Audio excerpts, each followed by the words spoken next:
All right, today we're diving into a pretty wild and, let's be honest, controversial dating philosophy for men.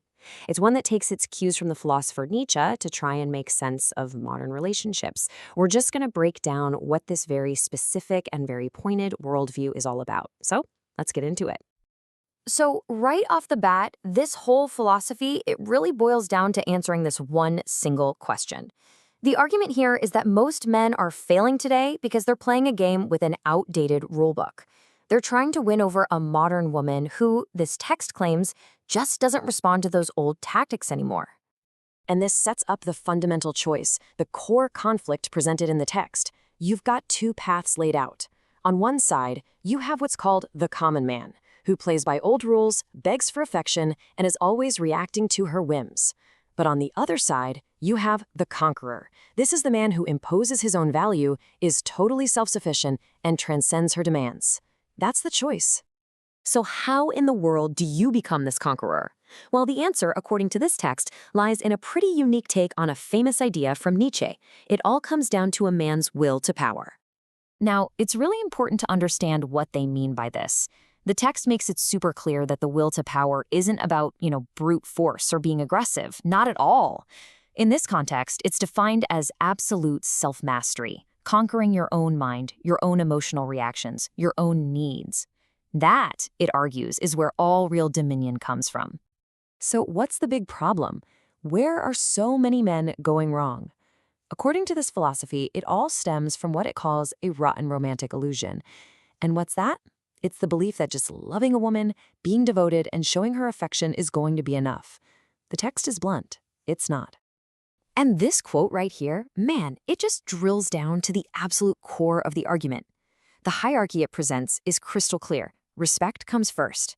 If she doesn't respect you, this philosophy argues, it doesn't matter how much you desire her. It's irrelevant. Respect is the absolute foundation, and it's non-negotiable. Okay, so if respect is the name of the game, how do you get it? Well, the philosophy lays out some pretty specific and, frankly, counterintuitive tactics. It all falls under this idea called the art of detachment.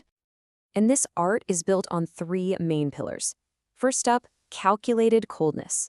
This is basically the practice of observing what she does without having a big emotional reaction. Second is conscious detachment. This is that deep internal belief that you are already whole. You don't need her to complete you.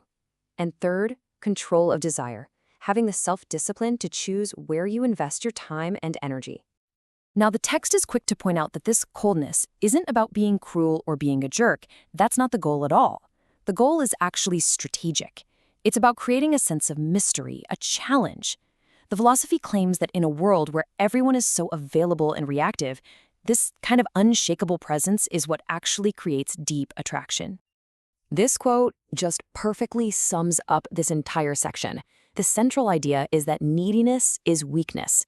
So if you can genuinely get rid of that need for her approval, her affection, her validation, well, according to this philosophy, that's when the entire power dynamic flips in your direction.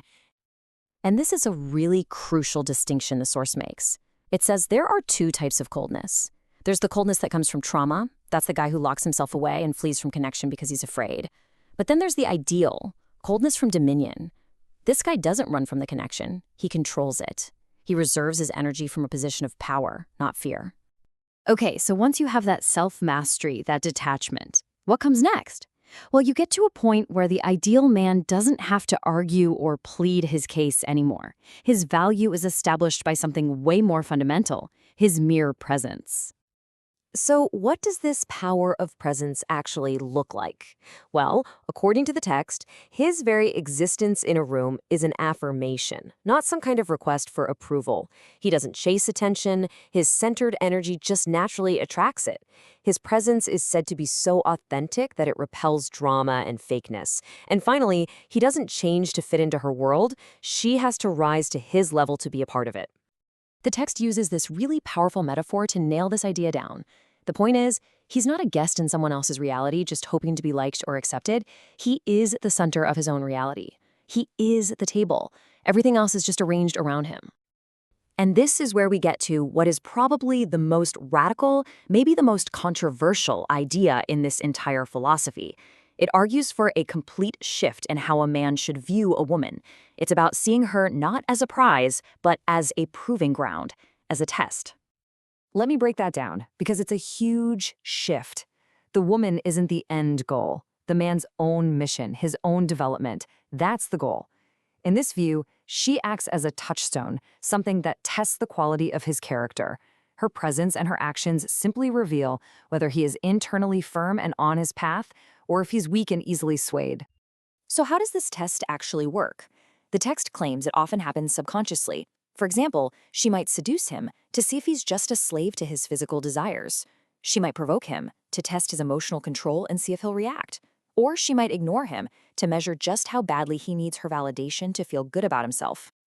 And this next quote just puts it all out there, no holding back. In this framework, a man's purpose, his mission in life, is everything. It's paramount. Therefore, any woman who pulls him away from that purpose isn't his source of inspiration, his muse. She is, quite simply, a test that he has failed. All right, so after going through all of this, all these tests, all this internal work, what's the end result? What's the final form this philosophy is aiming for? The text calls this ideal outcome the sovereign man.